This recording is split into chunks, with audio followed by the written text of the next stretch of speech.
Hello student, good morning. हमारा second law चल रहा है। तो देखिए, सेकेंड लॉ में हमने क्लॉसियस स्टेटमेंट और जो केल्विन प्लैंक स्टेटमेंट हैं उन दोनों को देख लिए हैं। तो आज हमारे जो सिलेबस में एक और टॉपिक मेंशन है, equivalent of Kelvin Planck statement. Clear है? तो ये आपके यूनिवर्सिटी एग्ज़ाम के लिए ही केवल इम्पोर्टेंट है, कॉम्पिटिटिव एग्ज़ाम में ये जनरली नहीं पूछा जाता है। तो चलिए आइए देखते हैं कि ये equivalent of Kelvin Planck statement and Clausius statement है क्या। तो देखिए, सबसे पहले हमें ये प्रूफ करना है कि कैसे केल्विन प्लैंक स्टेटमेंट और क्लॉसियस स्टेटमेंट दोनों एक दूसरे के इक्विवेलेंट है, या एक दूसरे के मतलब कि एक का वायलेशन दूसरे के वायलेशन को सेटिस्फाइड करता है। अगर हमें किसी चीज़ का इक्विवेलेंट अगर फाइंड आउट करना रहता है, तो अगर हम ये शो कर दें कि अगर पहला स्टेटमेंट को अगर किसी तरीके से अगर पहला स्टेटमेंट वायलेट कर रहा है किसी भी सेकेंड लॉ को, तो उसी को अगर हम आगे बढ़ाएं, तो अगर ये सेकेंड जो स्टेटमेंट है अगर वो भी वायलेट करेगा, तो हम बोल देंगे कि दोनों जो स्टेटमेंट है वो एक दूसरे के इक्विवेलेंट है। क्लियर है? तो हम लोग ऐसा देखने वाले हैं कि सबसे पहले ये कुछ मतलब कि ऐसा अरेंजमेंट करेंगे कि मान लीजिए कि पहले केल्विन प्लैंक स्टेटमेंट जो है वो वायलेट कर रहा है। क्लियर है? और अगर हम उसी को आगे फर्दर प्रोसीड करेंगे, तो अगर ये केल्विन प्लैंक स्टेटमेंट को वायलेट कर रहा है, तो आगे अगर उसी को प्रोसीड कर रहे हैं, तो अगर वो केल्विन प्लैंक स्टेटमेंट को भी अगर वो वायलेट करेगा, तब हम ये बोल देंगे कि जो दोनों स्टेटमेंट है Kelvin Planck statement as well as Clausius statement दोनों एक दूसरे के इक्विवेलेंट हैं। तो एक पहला ये देखेंगे कि इसको वायलेट कराएंगे, तो अगर इसको वायलेट करने से अगर ये भी वायलेट कर रहा है, तो इसका मतलब वो इक्विवेलेंट है। फिर एक और तरीके से भी हम लोग इसको शो कर सकते हैं, दो तरीके से।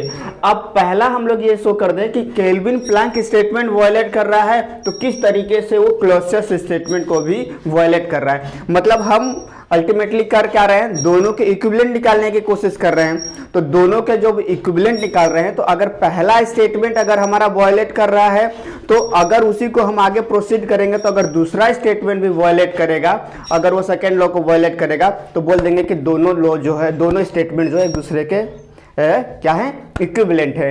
फिर दूसरे केस में क्या करेंगे कि जो बाद में हमने दिखाया था कि वो वायलेट कर रहा है, तो पहले दिखा देंगे कि ये वायलेट कर रहा है, तो उसके साथ दूसरा वाला भी वायलेट कर रहा है। मतलब दोनों को हम दो तरीके से दिखा सकते हैं। इस तरीके से हमारा प्रूफ हो जाएगा कि जो इक्विवेलेंट है दोनों स्टेटमेंट हमारा। तो देखिए, वही हम लोग यहाँ पे लिखे हैं, The equivalent of two statement will be proved if it can be shown that violation of one statement imply violation of second statement। अगर हम सबसे पहले ये लें कि क्लॉसियस स्टेटमेंट हमारा वायलेट कर रहा है। क्लियर है? अब कैसे वायलेट कर रहा है वो अभी हम देखेंगे। तो अगर हम पहले ये दिखा दें कि हमारा क्लॉसियस स्टेटमेंट वायलेट कर रहा है, और अगर उसी को आगे बढ़ाते हैं, तो अगर केल्विन प्लैंक स्टेटमेंट भी वायलेट कर देगा, तब हम लोग बोल देंगे कि ये जो दोनों स्टेटमेंट है वो एक दूसरे के इक्विवेलेंट है। तो देखिए कैसे हम लोग यहाँ पे समझने की कोशिश कर रहे हैं। केल्विन प्लैंक स्टेटमेंट अगर आप कल रिवीजन किए होंगे तो आपको पता होगा कि केल्विन प्लैंक के स्टेटमेंट क्या है, कि वो ये बोला था कि it is impossible to construct a device जो लोअर टेम्परेचर से या कोल्ड रिजर्वायर से हीट हायर रिजर्वायर में पहुंचाए without giving any external work. मतलब कि अगर हम कोल्ड बॉडी से अगर हम हीट ट्रांसफर कर रहे हैं हॉट बॉडी में, और विदाउट गिविंग एनी वर्क, तो ऐसा वो कोई भी मशीन पॉसिबल, ऐसा कोई डिवाइस पॉसिबल है ही नहीं। तो मतलब अल्टीमेटली अगर हम यहाँ पे देखें, तो हमारा यहाँ पे क्या हो रहा है कि हमने एक हीट पंप कंसिडर किया हुआ है। ये हीट पंप क्या कर रहा है, कोल्ड रिजर्वायर से Q1 अमाउंट ऑफ हीट ले रहा है, और यही सेम हीट को वो हायर रिजर्वायर की तरफ हायर रिजर्वायर को दे रहा है, और हम इसमें कोई वर्क नहीं दे रहे हैं। तो अगर हम कोई वर्क नहीं दे रहे हैं, तो ऐसा तो कोई डिवाइस पॉसिबल है ही नहीं। तो अगर ऐसा पॉसिबल नहीं है, तो ये कहीं ना कहीं ये जो फर्स्ट वाला जो फेज है हीट पंप, ये क्लॉसियस स्टेटमेंट को वायलेट कर रहा है। क्योंकि क्लॉसियस स्टेटमेंट ये बोलता है कि अगर आपको कोल्ड बॉडी से अगर हॉट बॉडी की तरफ हीट को ट्रांसफर करना है तो कहीं ना कहीं आपको एक एक्सटर्नल वर्क देना पड़ेगा। एक्सटर्नल वर्क किसी भी फॉर्म में, इलेक्ट्रिसिटी के फॉर्म में या किसी भी फॉर्म में, मतलब कहीं ना कहीं आपको इसको वर्क देना पड़ेगा। लेकिन इस केस में क्या हो रहा है कि हम Q1 अमाउंट ऑफ हीट को डायरेक्टली कोल्ड रिजर्वायर से हॉट रिजर्वायर की तरफ सेंड कर रहे हैं विदाउट गिविंग एनी वर्क। तो अब कोई वर्क नहीं दे रहे हैं, मतलब कहीं ना कहीं ये हमारे क्लॉसियस स्टेटमेंट को वायलेट कर रहा है। तो वही देखिए हमने यहाँ पे लिखा है कि consider a heat pump which transfer heat from a low temperature to high temperature with no other effect that is without giving work, thus it violating the Clausius statement. तो होप आपको ये वाला जो पहला पोर्शन है वो आपको समझ में आ गया होगा। हम लोग कर क्या रहे हैं, दोनों चीजें याद रखने की जरूरत है। हम लोग एक्चुअली प्रूफ करने जा रहे हैं कि कैसे केल्विन प्लैंक स्टेटमेंट और जो क्लॉसियस स्टेटमेंट है दोनों एक दूसरे के इक्विवेलेंट है।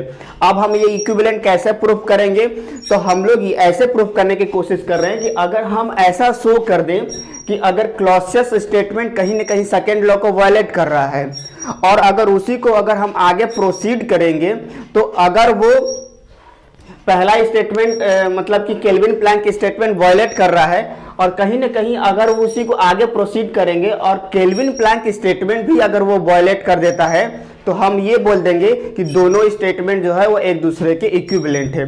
तो सबसे पहले हमने यहाँ पे क्या शो किया कि जो हमारा केल्विन प्लैंक यहाँ पे क्लॉसियस स्टेटमेंट जो है वो वायलेट कर रहा है। क्यों वायलेट कर रहा है, क्योंकि हम लोग डायरेक्टली हीट जो है वो कोल्ड रिजर्वायर से हॉट रिजर्वायर की तरफ सेंड कर रहे हैं विदाउट गिविंग एनी वर्क। तो अगर हम वर्क नहीं दे रहे हैं तो कहीं ना कहीं ये हमारा पॉसिबल है ही नहीं कि हम हॉट बॉडी से कोल्ड बॉडी से हॉट बॉडी की तरफ हीट ट्रांसफर करें विदाउट गिविंग एनी वर्क। तो कहीं ना कहीं ये जो पहला वाला जो चीज है वो क्लॉसियस स्टेटमेंट जो हमारा है उसको हमारा क्या कर रहा है, वायलेट करने की कोशिश कर रहा है। अब देखिए आप क्या कर रहे हैं, अब ये जो Q1 अमाउंट ऑफ हीट जो हीट पंप दे रहा है वो जो Q1 अमाउंट ऑफ हीट है उसको हम डायरेक्टली हीट इंजन को दे रहे हैं। क्लियर है। अब यहां से जो Q1 अमाउंट ऑफ हीट आया और वो डायरेक्टली हम उसको हीट इंजन में दे रहे हैं। अब heat engine Q1 amount of heat ले रहा है और उसके कारण हमको W नेट प्रोड्यूस कर रहा है और Q2 अमाउंट ऑफ हीट जो है वो कोल्ड रिजर्वायर को दे रहा है। अब ऐसा अगर हो रहा है तो अब देखिए क्योंकि वो Q1 अमाउंट ऑफ हीट ले रहा है तो हम ऐसा एज्यूम करते हैं कि ये हॉट रिजर्वायर की हमको जरूरत ही नहीं है। डायरेक्टली हीट पंप से Q1 अमाउंट ऑफ हीट आया और वो डायरेक्टली हम उसको हीट इंजन को दे दिए। मतलब कहीं ना कहीं अगर हम ये हॉट रिजर्वायर को एलिमिनेट कर दें तो अगर हम इसका अगर एक और इक्विवेलेंट डायग्राम बनाएं तो वो कुछ इस तरीके से हो जाएगा कि ये हमारा हीट पंप हो गया जो कि Q1 अमाउंट ऑफ हीट जो है वो कोल्ड रिजर्वायर से ले रहा है। क्लियर है। तो यहाँ भी W हमारा इसमें कोई वर्क दिए ही नहीं है तो अल्टीमेटली हमारा Q1 अमाउंट ही आया और ये Q1 अमाउंट डायरेक्टली हम लोग किसको दे दे रहे हैं, हीट इंजन को दे दे रहे हैं और ये heat engine W net work produce कर रहा है और Q2 अमाउंट ऑफ हीट जो है वो कोल्ड रिजर्वायर को रिलीज कर रहा है। मतलब ये जो हीट इंजन है वो डायरेक्टली क्या कर रहा है, सिंगल रिजर्वायर के साथ में क्या कर रहा है, एनर्जी का इंटरेक्शन कर रहा है। क्योंकि यहाँ पे हमने ये जो हॉट रिजर्वायर की जरूरत ही नहीं है, हीट पंप से Q1 अमाउंट ऑफ हीट लिए और वो डायरेक्टली हम लोग किसको दे दिए, यहाँ से Q1 अमाउंट ऑफ हीट आया, इस डायरेक्टली हीट इंजन को दे दिए। मतलब अगर हम इन दोनों को कंबाइंड करें तो नेट इफेक्ट हमें क्या देखने को मिल रहा है। अब ये हीट पंप जो Q1 अमाउंट किसी स्पेस को हीट करता तो वो तो कर नहीं रहा है, मतलब हीट पंप का यहाँ पे कोई वर्क नहीं है। लेकिन वही जो Q1 अमाउंट ऑफ हीट जो कि किसी स्पेस को देते गर्म करने को, वो डायरेक्टली हम हीट इंजन को दे रहे हैं। वो heat engine Q1 amount of heat ले रहा है डायरेक्टली हीट पंप से और उससे W नेट प्रोड्यूस कर रहा है और Q2 अमाउंट ऑफ हीट जो है वो कोल्ड रिजर्वायर को सेंड कर रहा है। क्लियर है। तो इससे हमें क्या देखने को मिल रहा है कि जो हमारा हीट इंजन है वो एक सिंगल रिजर्वायर के साथ वर्क कर रहा है और इन दोनों को अगर हम कंबाइंड करें तो नेट एक क्या इंजन बन रहा है, केवल और केवल एक हीट इंजन बन रहा है। तो हम इसको ऐसे बोल सकते हैं कि ये हमारा जो इक्विवेलेंट जो हीट इंजन है वो क्या कर रहा है कि अल्टीमेटली सिंगल रिजर्वायर के साथ एनर्जी का इंटरेक्शन कर रहा है और डब्ल्यू नेट प्रोड्यूस कर रहा है। यही देखने को मिल रहा है, क्योंकि यहाँ पे तो हॉट रिजर्वायर है नहीं, केवल एक सिंगल रिजर्वायर के साथ एनर्जी का इंटरेक्शन कर रहा है। तो अब अगर आप केल्विन प्लैंक स्टेटमेंट अगर आप पढ़ेंगे तो वो क्या बोलने की कोशिश कर रहा है, केल्विन प्लैंक स्टेटमेंट भी यही बोलता है, it is impossible to construct a device which producing the net effect या network with exchanging with single reservoir. मतलब कि अगर कोई एक हीट इंजन है और वो एक सिंगल रिजर्वायर के साथ एनर्जी का इंटरेक्शन करके अगर वो वर्क प्रोड्यूस कर रहा है तो ऐसा मशीन पॉसिबल ही नहीं है। तो इसका मतलब कि सबसे पहले हमने ये दिखाया कि केल्विन प्लैंक स्टेटमेंट वायलेट कर रहा है, और यहाँ से जो हीट पंप से जो Q1 अमाउंट ऑफ हीट आया था वो डायरेक्टली हमने हीट इंजन को दे दिया। तो अब हीट इंजन भी क्या कर रहा है, एक सिंगल रिजर्वायर के साथ work W net work produce करने की कोशिश कर रहा है। मतलब कहीं न कहीं ये भी जो केल्विन प्लैंक स्टेटमेंट को वायलेट करने की कोशिश कर रहा है, क्योंकि हमने ये देखा था कि कभी भी अगर हीट इंजन वर्क कर रहा है तो उसको दो रिजर्वायर की जरूरत होगी। एक सोर्स से वो Q1 अमाउंट ऑफ हीट लेगा और वो कुछ अमाउंट वर्क में प्रोड्यूस कर देगा और कुछ अमाउंट उसको रिजेक्ट करना पड़ेगा। लेकिन यहाँ पे हम देख रहे हैं कि वो डायरेक्ट एक सिंगल रिजर्वायर के साथ वर्क कर रहा है और हमें work W net work produce करने की कोशिश कर रहा है, जो कि पॉसिबल है ही नहीं। तो मतलब यहाँ पे केल्विन प्लैंक स्टेटमेंट अगर वायलेट कर रहा है तो क्लॉसियस स्टेटमेंट यहाँ हीट पंप वाले केस में अगर वायलेट कर रहा है तो वो कहीं ना कहीं अगर आगे उसी को हम प्रोसीड किए तो यहाँ पे ये भी शो हो रहा है कि केल्विन प्लैंक स्टेटमेंट भी हमारा वायलेट कर रहा है। तो इस तरीके से हम ये बोल सकते हैं कि हीट पंप और हीट इंजन दोनों को अगर हम ये पूरे मशीन को कंबाइन करें तो कहीं ना कहीं वो एक हीट इंजन की तरह वर्क कर रहा है। और हीट इंजन क्या कर रहा है, एक सिंगल रिजर्वायर के साथ एनर्जी का इंटरेक्शन करके वर्क नेट प्रोड्यूस करने की कोशिश कर रहा है, जो कि पॉसिबल है ही नहीं। तो इसका मतलब कहीं ना कहीं ये केल्विन प्लैंक स्टेटमेंट को वायलेट कर रहा है। तो इस तरीके से हम बोल सकते हैं कि जो केल्विन प्लैंक स्टेटमेंट और क्लॉसियस स्टेटमेंट दोनों एक दूसरे के इक्विवेलेंट है। क्यों? क्योंकि पहले हमने ये दिखाया कि क्लॉसियस स्टेटमेंट वायलेट कर रहा है, और जब क्लॉसियस स्टेटमेंट वायलेट कर रहा है तो उसी को अगर हम आगे प्रोसीड किए तो हमें ये भी देखने को मिला कि केल्विन प्लैंक स्टेटमेंट भी वायलेट कर रहा है। तो इस तरीके से हम प्रूफ कर सकते हैं कि ये इक्विवेलेंट है एक दूसरे के स्टेटमेंट को। तो वही हमने यहाँ पे लिखा हुआ है। यहां तक तो समझ में आ गया कि जो हीट पंप था, हीट पंप क्या कर रहा था, कोल्ड रिजर्वायर से जो Q1 अमाउंट ऑफ हीट है वो हॉट रिजर्वायर को दे रहा है विदाउट गिविंग एनी वर्क। तो अगर आप विदाउट गिविंग एनी वर्क अगर हम ऐसा करेंगे तो एक्चुअली ये ऐसा पॉसिबल ही नहीं है। इसीलिए ये कहीं ना कहीं हमारे क्लॉसियस स्टेटमेंट को वायलेट कर रहा है। अब हम लोग देखते हैं कि अब यहाँ ये वाला स्टेटमेंट को रीड कर ले, जो हमने यहाँ पे पढ़े हैं या जो समझे हैं उसी को यहाँ पे हमने लिखे हुए हैं। तो अब देखिए, let's consider a cyclic heat engine operating between the same thermal reservoir and producing W net. अब हम ये कंसीडर कर रहे हैं, ये वाला तो समझ लिए, अब कंसीडर कर रहे हैं कि सेम दो हॉट रिजर्वायर के बीच में एक हीट इंजन वर्क कर रहा है जो कि डब्ल्यू नेट वर्क प्रोड्यूस कर रहा है। और हीट इंजन में जो Q1 अमाउंट ऑफ हीट जो ले रहा है वो डायरेक्टली जो हीट पंप यहाँ से रिलीज कर रहा है उसी को डायरेक्टली हम हीट इंजन को दे रहे हैं। तो the heat engine take Q1 amount of heat directly from the discharging by heat pump. Hence hot reservoir may be eliminated. मतलब अब यहाँ पे जो Q1 अमाउंट ऑफ हीट यहाँ से एक्सट्रैक्ट किया था वो डायरेक्टली हम हीट इंजन को दे रहे हैं, तो हमें हॉट रिजर्वायर की जरूरत ही नहीं है, क्योंकि हमको Q1 amount of heat directly heat pump से मिल जा रहा है। तो इसका मतलब यहाँ पे हमने हॉट रिजर्वायर को एलिमिनेट कर दिया। अब यहाँ से Q1 अमाउंट ऑफ हीट आया हीट पंप से, डायरेक्टली हमने हीट इंजन को दे दिया। इस तरीके से हॉट रिजर्वायर की जरूरत नहीं है, केवल कोल्ड रिजर्वायर, हमारा एक ही रिजर्वायर काम कर रहा है। तो आगे देखिए, so we can see that heat pump एक heat engine acting together constitute a heat engine. क्योंकि यहाँ पे हीट पंप का तो और कोई काम ही नहीं है, Q1 अमाउंट दे रहा है तो वो किसी स्पेस को नहीं दे रहे हैं, वो डायरेक्टली हीट इंजन को दे रहे हैं। तो अल्टीमेटली अगर इन दोनों का हम कंबाइंड करें तो हम ये बोलेंगे कि केवल एक हीट इंजन ये वर्क कर रहा है इन दोनों मशीन के, इन दोनों मशीन का नेट अगर इफेक्ट देखा जाए तो वो केवल एक हीट इंजन है, क्योंकि यहाँ से जो हीट आया वो डायरेक्टली इसको दे दिए और ये कहीं ना कहीं हमें कुछ प्रोड्यूस करने की कोशिश कर रहा है। ठीक है, तो मतलब केवल एक हीट इंजन, इन दोनों कंबाइंड करें अगर मशीन का, तो मतलब हमारा नेट इफेक्ट क्या हो जाएगा, हम बोलेंगे कि एक हीट इंजन वर्क कर रहा है। तो constitute a heat engine and producing work while exchanging heat only with a single reservoir. और ये जो हीट इंजन है वो हमें डब्ल्यू नेट वर्क तो प्रोड्यूस कर रहा है, लेकिन विथ अ सिंगल रिजर्वायर। तो अगर सिंगल रिजर्वायर के साथ में अगर इंटरेक्ट करके कोई हीट इंजन वर्क को प्रोड्यूस करने की कोशिश कर रहा है, तो कहीं ना कहीं वो केल्विन प्लैंक स्टेटमेंट को वायलेट कर रहा है, क्योंकि केल्विन प्लैंक स्टेटमेंट ये बोल दिया है ऑलरेडी कि it is impossible to construct a device which producing the net work with exchanging with single reservoir. मतलब अगर आपको सिंगल रिजर्वायर के साथ अगर कोई हीट इंजन इंटरेक्ट करके वर्क देने की कोशिश कर रहा है, तो ऐसा कोई हीट इंजन बना ही नहीं है। उसको कहीं ना कहीं मिनिमम दो रिजर्वायर के साथ में इंटरेक्शन करना बहुत ज़रूरी है। ठीक है, तो कहीं ना कहीं अगर वो हॉट रिजर्वायर हटा दिया और डायरेक्टली हीट अगर हम हीट इंजन को दे दिए, तो कहीं ना कहीं ये केल्विन प्लैंक स्टेटमेंट को वायलेट कर रहा है। तो इस तरीके से हमने फर्स्ट केस में प्रूव किया कि कैसे क्लॉसियस स्टेटमेंट वायलेट हो रहा था, और उसके कारण केल्विन प्लैंक स्टेटमेंट भी हमारा वायलेट हो रहा है। क्लियर है? तो होप आपको ये समझ में आ गया होगा। अब हम लोग नेक्स्ट स्लाइड में देखते हैं कि कैसे केल्विन प्लैंक स्टेटमेंट सबसे पहले हम देखेंगे कि वो वायलेट कर रहा है, और वो फिर कैसे क्लॉसियस स्टेटमेंट को भी वायलेट करेगा। तो चलिए नेक्स्ट स्लाइड में देखते हैं।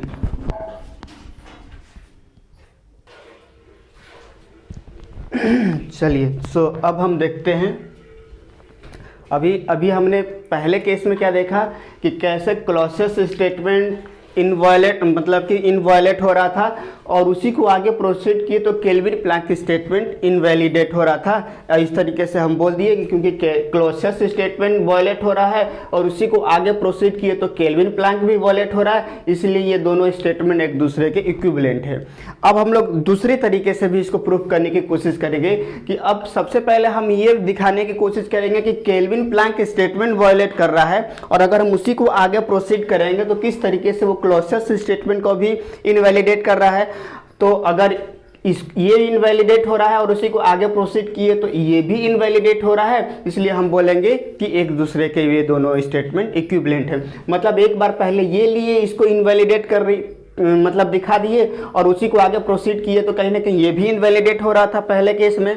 अब दूसरे केस में हम इसको इनवैलिडेट करेंगे और उसी को आगे प्रोसीड करेंगे, तो हम ये शो करेंगे कि कैसे क्लोजेस्ट स्टेटमेंट भी इनवैलिडेट हो रहा है। तो यहाँ पे देखिए समझ लेते हैं कि अगर मान लेते हैं एक हीट इंजन है जो कि Q1 amount of heat hot reservoir से ले रहा है, और ये सेम हीट को डायरेक्टली वो किस में कन्वर्ट कर दे रहा है, वर्क में कन्वर्ट कर दे रहा है, और कोई भी हीट जो है वो Q2 amount of heat lower reservoir को दे ही नहीं रहा है। तो कहीं ना कहीं ये कैसा मशीन हुआ, एक परपेचुअल मोशन मशीन हुआ, जो कि यूनिवर्स में ऐसा पॉसिबल ही नहीं है। और अगर आप केल्विन प्लैंक स्टेटमेंट देखे होंगे तो वो भी यही था कि वो एक सिंगल रिजर्वायर से हीट लिया और वो डायरेक्टली उसको वर्क में कन्वर्ट कर दिया। तो केल्विन ने ऐसा बोला था, केल्विन प्लैंक ने, कि ऐसा कोई मशीन इम्पॉसिबल है कि जो एक सिंगल रिजर्वायर से हीट ले और वो पूरी तरीके से उसको वर्क में कन्वर्ट कर दे और दूसरे कोल्ड रिजर्वायर या दूसरे कोई रिजर्वायर के साथ इंटरेक्शन ही ना हो। मतलब कि केल्विन ने यही स्टेटमेंट दिया हुआ है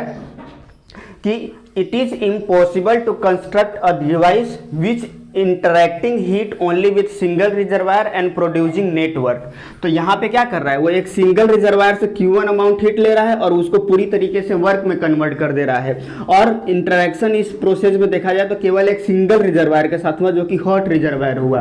तो कहीं ना कहीं ये केल्विन प्लैंक स्टेटमेंट वायलेट कर रहा है, या ये एक परपेचुअल मोशन मशीन है जो कि यूनिवर्स में पॉसिबल ही नहीं है, और अगर वो पॉसिबल ही नहीं है ना तो कहीं वो क्या हो रहा है, हमारा केल्विन प्लैंक स्टेटमेंट को वायलेट कर रहा है। तो अब यहाँ पे वही चीज को हमने लिखा है कि consider a perpetual motion machine. Perpetual motion machine ही है कि जो Q1 अमाउंट हीट लाए और पूरी तरीके से वर्क में कन्वर्ट कर दे रहा है, which produce net work in cycle by exchanging heat only with a single reservoir. तो सिंगल रिजर्वायर, इसलिए thus it violating the Kelvin Planck statement. तो होप आपको ये वाला स्टेटमेंट समझ में आ गया होगा कि केल्विन ये बोलता है कि इम्पॉसिबल है एक ऐसा मशीन बनाना जो कि एक सिंगल रिजर्वायर के साथ कंस्ट्रक्ट करे।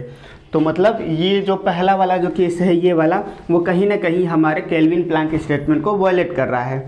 अब हम लोग आगे देखते हैं कि now let's consider as assume heat pump extracting Q2 amount of heat from low temperature and transfer to high reservoir with expenditure of work W। अब हम लोग ये कंसीडर करते हैं कि यहाँ से जो एक हीट पंप है सेम रिजर्वायर के बीच में काम कर रहा है, Q2 amount of heat cold reservoir से एक्सट्रैक्ट किया और ये ट्रांसफर कर रहा है मतलब कि हाई टेम्परेचर रिजर्वायर की तरफ में। और ऐसा करने में ये जो हीट पंप जो प्रोड्यूस किया हुआ है ये परपेचुअल मोशन मशीन, यहाँ से ये जो वर्क मिला हुआ है उसी को वो डायरेक्ट यूज कर रहा है ये हीट पंप। क्लियर है? तो यहाँ पे लिखा हुआ है a high reservoir with expenditure of work W equal to what perpetual motion machine deliver in complete cycle. मतलब ये हीट पंप किसके ऊपर काम कर रहा है? ये जो परपेचुअल मोशन मशीन ने जो W अमाउंट ऑफ वर्क दिया है उसके ऊपर काम कर रहा है और Q1 अमाउंट ऑफ हीट को एक्सट्रैक्ट कर रहा है और ये हीट को वो ट्रांसफर कर रहा है हॉट रिजर्वायर की तरफ। तो आप खुद सोचिए कि एक परपेचुअल मोशन मशीन जो है वो पॉसिबल ही नहीं है कि जो ये W अमाउंट ऑफ वर्क दे पाए, और वही जब ये वर्क दे ही नहीं पा रहा है तो वो उस वर्क को हम हाई पंप या क्या हीट पंप को दे रहे हैं, तो क्या ये पॉसिबल है कि ये वर्क कर पाएगा? या अगर एक इसका एक ओवरऑल आप अगर इफेक्ट देखेंगे तो ये हीट इंजन है, इसने Q1 अमाउंट ऑफ हीट लिया और W amount of work produce किया और ये जो W अमाउंट ऑफ वर्क है वो डायरेक्टली हीट पंप को दे दिए। और तो अब इन दोनों, जैसे पहले केस में हमने हीट पंप और हीट इंजन को कंबाइन किए थे तो एक सिंगल हमारा इंजन क्या बना था? हीट इंजन बना था। इस केस में अगर आप देखेंगे तो ये एक हीट इंजन है और ये एक हीट पंप है, इन दोनों को कंबाइन करेंगे तो नेट इफेक्ट आपको क्या देखने को मिल रहा है कि अगर ये दोनों आपस में एक दूसरे से काम कर रहे हैं तो आपको ये देखने को मिल रहा है कि यहाँ पे एक हॉट रिजर्वायर है और उनके बीच में एक हीट पंप वर्क कर रहा है और ये एक कोल्ड रिजर्वायर है। क्योंकि ये दोनों एक दूसरे को कंबाइंड हो गए तो नेट इफेक्ट केवल और केवल यहाँ पे क्या हो रहा है? एक हीट पंप ही हो रहा है। और इस प्रोसेस में अगर हम यहाँ से Q2 अमाउंट ऑफ हीट को एक्सट्रैक्ट कर रहे हैं और इसको हम लोग यहाँ पे Q3 या Q1 plus Q2 amount of heat को जो ट्रांसफर करने की कोशिश कर रहे हैं तो अल्टीमेटली यहाँ पे हम कोई अलग से एक्सटर्नल वर्क देने की कोशिश कर रहे हैं क्या? ऑब्वियसली यहाँ पे हम लोग कोई भी एक्सटर्नल वर्क दिए ही नहीं है। क्लियर है? डायरेक्टली हम बस केवल Q2 अमाउंट ऑफ हीट को यहाँ से एक्सट्रैक्ट कर रहे हैं और डायरेक्ट दे रहे हैं। क्योंकि ये दोनों एक दूसरे का कंबाइन कर दिए तो वो इंटरनली उसको वर्क देने, यहाँ पे दिख रहा है कि वो इंटरनली उसको वर्क मिल रहा है, लेकिन क्या हम लोग बाहर से कोई वर्क दिए हैं क्या? तो केल्विन प्लैंक स्टेटमेंट क्या बोलता है कि अगर आपको कोल्ड बॉडी से हॉट बॉडी की तरफ हीट को ट्रांसफर करना पड़ेगा तो आपको एक्सटर्नली कुछ वर्क देना पड़ेगा। लेकिन अब जब ये दोनों को कंबाइंड कर दिए तो वो एक सिंगल एक heat pump, equivalent heat pump हो गया। और इक्विवेलेंट हीट पंप में कहीं भी आपको दिखाई दे रहा है क्या कि हम एक्सटर्नली बाहर से कोई वर्क दिए हैं? तो जब बाहर से कोई वर्क दिए नहीं है और यहाँ से हीट एनर्जी को एक्सट्रैक्ट करके हॉट बॉडी की तरफ ट्रांसफर करने की कोशिश कर रहे हैं तो कहीं ना कहीं ये भी केल्विन प्लैंक स्टेटमेंट को वायलेट कर रहा है। क्लियर है? तो वही यहाँ पे बताने की हम लोग कोशिश कर रहे हैं कि ये जो so heat engine and heat pump together constitute a heat pump, इन दोनों को अगर हम कंबाइंडली कॉन्स्टिट्यूट करें तो वो केवल एक हीट पंप हमें दिखेगा कि जो वर्क कर रहा है इस पर्टिकुलर साइकिल में, और एक नेट इफेक्ट ये प्रोड्यूस कर रहा है कि वो कोल्ड बॉडी से हीट को एक्सट्रैक्ट करके हॉट बॉडी में हीट को ट्रांसफर करने की कोशिश कर रहा है without giving any external effect. तो अगर हम ऐसा कर रहे हैं तो कहीं ना कहीं ये क्या कर रहा है? हमारे क्लॉसेस स्टेटमेंट को वायलेट कर रहा है। तो इस तरीके से हमने ये देखा कि कैसे सबसे पहले यहाँ पे एक हीट इंजन था जो कि सिंगल रिजर्वायर के साथ Q1 अमाउंट ऑफ हीट ले रहा था, वो डायरेक्टली उसको वर्क में कन्वर्ट कर दे रहा था। तो ऐसा तो हमारा पॉसिबल है ही नहीं, क्योंकि केल्विन प्लैंक क्या बोलता है कि सिंगल रिजर्वायर के साथ कोई मशीन ऐसा है ही नहीं कि जो डायरेक्टली वर्क प्रोड्यूस कर सके। तो तो सबसे पहले केस में हमने देखा कि कहीं ना कहीं वो केल्विन प्लैंक स्टेटमेंट को वायलेट कर रहा था। अब अगर हम इसी वर्ग को इसको दिए और एक हीट पंप भी यहाँ पे हमने इस पर्टिकुलर दो टेम्परेचर रिजर्वायर के बीच में हमने लगा दिया। अब इन दोनों को अगर हम कंबाइंड कर दिए तो कहीं ना कहीं वो एक इक्विवेलेंट हीट पंप बना। जैसे पहले केस में एक कंबाइंड इक्विवेलेंट हमारा हीट इंजन बना था जो कि एक सिंगल रिजर्वायर के साथ इंटरेक्ट कर रहा था, और यहाँ पे कंबाइंडली अगर हम देखें तो एक हीट पंप हमें देखने को मिल रहा है जो क्या काम करने की कोशिश कर रहा है कि कोल्ड बॉडी से हीट को हॉट बॉडी की तरफ ट्रांसफर करने की कोशिश कर रहा है विदाउट कोई भी बाहर से इफेक्ट वर्क लिए हुए। तो कहीं ना कहीं ये हमारे क्लॉसियस स्टेटमेंट को वायलेट करने की कोशिश कर रहा है। तो इस तरीके से हमने प्रूफ किया कि कैसे ये दोनों स्टेटमेंट एक दूसरे के इक्विवेलेंट हैं। क्लियर है? तो एक बार आप बस ये देख लीजिए कि सबसे पहले हमने क्लॉसियस स्टेटमेंट को देख लिया, वो अगर वायलेट कर रहा था तो हम ये देखें कि उसी को आगे प्रोसीड किए तो वो केल्विन प्लैंक स्टेटमेंट को भी वायलेट कर रहा है। दूसरे केस में हमने देखा कि सबसे पहले केल्विन प्लैंक स्टेटमेंट लिए और वो वायलेट कर रहा है, तो अगर उसी को हम आगे प्रोसीड किए तो वो कहीं ना कहीं फिर क्लॉसियस स्टेटमेंट को भी वायलेट कर रहा था। तो इस तरीके से हमारा ये प्रूफ होता है कि ये दोनों स्टेटमेंट जो है वो एक दूसरे के क्या हैं, इक्विवेलेंट हैं। तो ये एग्जाम में, ये अगर आप समझ गए होंगे तो ये एग्जाम में ये क्वेश्चन आता है, यूनिवर्सिटी एग्जाम में ही आएगा। तो इस तरीके से आप इसको प्रूफ कर लीजिएगा। ठीक है, तो देखिए हमारा जो फर्स्ट यूनिट है बहुत लंबा यूनिट है, आप देख ही रहे हैं कि बहुत सारे वीडियोज बन रहे हैं इसके ऊपर। तो हमारा जो फर्स्ट यूनिट है उसका ऑलमोस्ट सारे टॉपिक कवर हो गए हैं और एक इंट्रोपी बचा हुआ है, और सेकेंड लॉ का हमारा जितने भी कंसेप्ट है वो यहाँ पे कंप्लीट होते हैं। अब आगे नेक्स्ट में हम लोग न्यूमेरिकल, जो सेकेंड लॉ के ऊपर में न्यूमेरिकल डिस्कस करेंगे, और न्यूमेरिकल के बाद में एक छोटा सा टॉपिक बचा हुआ है इंट्रोपी, क्योंकि आपके पॉलिटेक्निक एग्जाम में इंट्रोपी बहुत ज़्यादा नहीं पूछता है, एक बस ब्रीफ इंट्रोडक्शन आपके लिए ज़रूरी है, तो उसको हम लोग देखेंगे। और इस तरीके से हमारा जो यूनिट 1 है वो बाइंड अप होगा, और जो यूनिट 2 मतलब सॉरी ये यूनिट 2 है, और जो यूनिट 3 आने वाला है तो कहीं ना कहीं देखिए उसका आधा पार्ट जो है हम लोग यूनिट 1 में ऑलरेडी पढ़ लिए हैं, क्योंकि वो वहाँ पे दिया हुआ था, वहाँ पे वो रिलेवेंट था भी नहीं, तो इसलिए हमने उसको पहले वाले में ही कवर कर लिया है। तो वो जो मुश्किल से 6 लेक्चर का लिखा हुआ है, तो क्योंकि उसके ऑलरेडी और पार्ट को हम लोग किए हुए हैं तो वो यूनिट 3 जो है वो बहुत जल्दी कंप्लीट हो जाएगा। तो इस तरीके से कुछ ही दिन में आपका यूनिट 1, यूनिट 2 और यूनिट 3 कंप्लीट हो जाएगा, क्योंकि उसके मैक्सिमम यूनिट 3 के पार्ट को हम लोग यूनिट 1 में पढ़ ही लिए हैं। तो ठीक है, तो नेक्स्ट क्लास में हम लोग क्या करते हैं कि सेकेंड लॉ ऑफ थर्मोडायनेमिक्स है, इसके ऊपर न्यूमेरिकल देखते हैं, और उसके बाद जब न्यूमेरिकल कंप्लीट हो जाएगा तो एक छोटा सा टॉपिक जो इंट्रोपी है उसको कवर करेंगे, एंड देन मूव करेंगे थर्ड यूनिट में। ठीक है, तो चलिए ओके, फिर नेक्स्ट क्लास में मिलते हैं।